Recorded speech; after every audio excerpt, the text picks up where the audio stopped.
네, 안녕하세요. 오늘은 저희가 함께 메울 수 없는 간격이라는 글 보내주신 그 발췌문들을 좀 깊이 살펴보려고 합니다. 이 글들이 던지는 핵심 질문이랄까요? 그런 게 있는 것 같아요.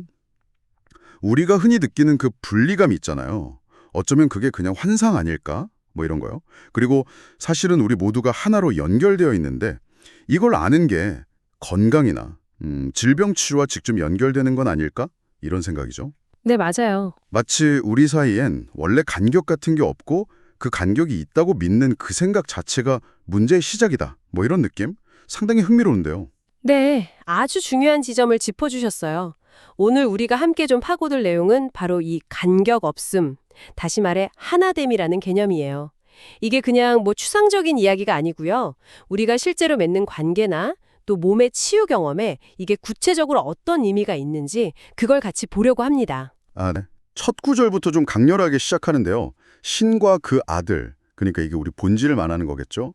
거기에는 어떤 부족함도 없다고 해요.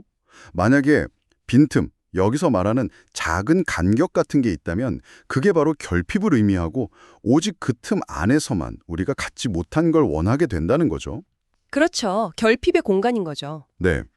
아버지와 아들 사이에 간격이 생긴다는 건 누구의 뜻도 아니고 둘은 영원히 하나이기로 약속되어 있다. 이렇게 강조하더라고요.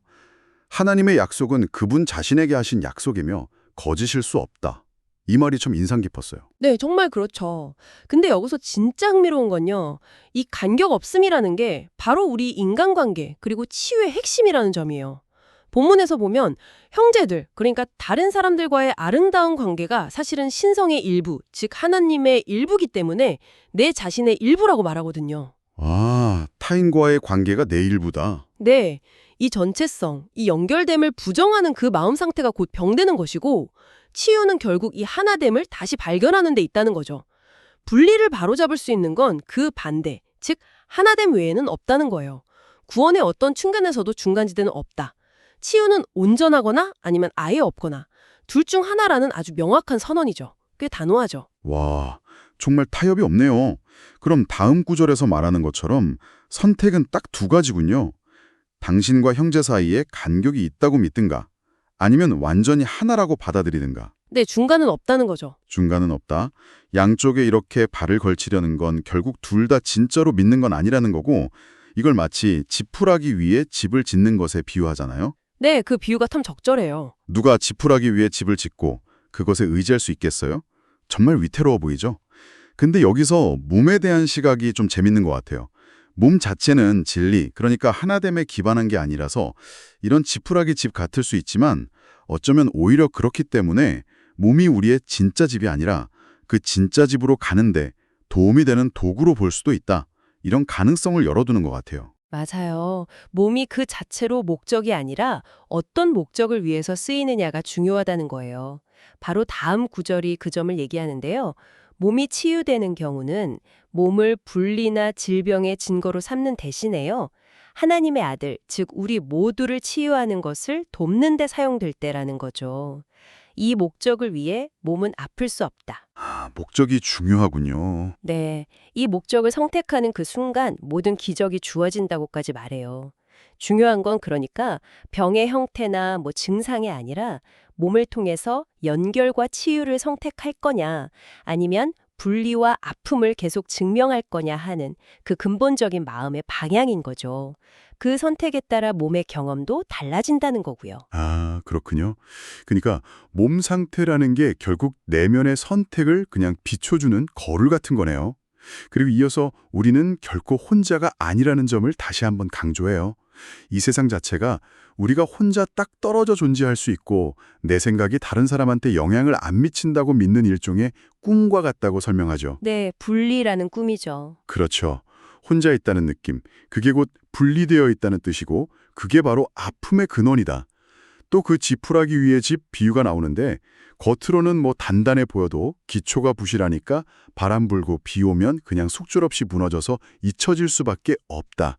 분리감 위에 세운 삶이 얼마나 불안정한지를 잘 보여주는 것 같아요. 네, 그래서 마지막 구절들은 우리에게 좀 근본적인 질문을 던지는 것 같아요. 본질적으로 위험과 두려움을 상징하도록 만들어진 것들, 예를 들면 분리된 자아로서의 몸이나 그런 자아들이 모여 만든 세상 안에서 도대체 어떻게 안전을 찾을 수 있겠느냐는 거죠. 아, 정말 그러네요. 약점은 사실 몸이나 세상 그 자체에 있다기보다는 그것들이 서 있는 기반, 즉 아무것도 없음, 그 무의 작은 간격이라는 허약한 기초에 있다는 거예요. 진짜 집, 흔들리지 않는 안전은 형제의 건강과 행복, 그리고 그의 죄 없음을 인정하는 그 마음 위에 세워진다고 해요. 그리고 이 집의 기초는 바로 하나님의 약속, 즉 우리의 본질적인 하나됨이기 때문에 영원히 흔들리지 않는다고 말하죠. 세상은 씻겨 내려갈지라도 이 집은 영원히 서 있을 것입니다. 우와. 이런 관점에서 보면 몸은 더 이상 우리를 가두는 분리의 감옥이 아니라 오히려 우리 모두를 자유롭게 하는 신성한 도구로서 잠시 동안 거룩한 집이 될 수도 있다는 그런 희망적인 가능성을 제시해요. 네. 오늘 우리가 함께 살펴본 이 글들은 결국 분리는 그저 환상이고 하나됨이야말로 진짜 현실이다. 이런 강력한 메시지를 주는 것 같아요. 그리고 이 하나됨을 보기로 선택하는 것, 그것이 바로 치유와 진짜 안전으로 가는 길이고, 이 선택 자체가 우리가 몸과 세상을 경험하는 방식을 근본적으로 바꿀 수 있다는 제안처럼 들리네요. 네, 맞습니다. 여기서 우리 스스로에게 이런 질문을 던져볼 수 있을 것 같아요. 이 글들은 우리의 진짜 안식처가 다른 사람들과의 깊은 연결, 그 하나됨을 인식하고 그것이 하나님의 흔들리지 않는 약속이라는 기초 위에 서 있음을 받아들이는 데 있다고 말하잖아요.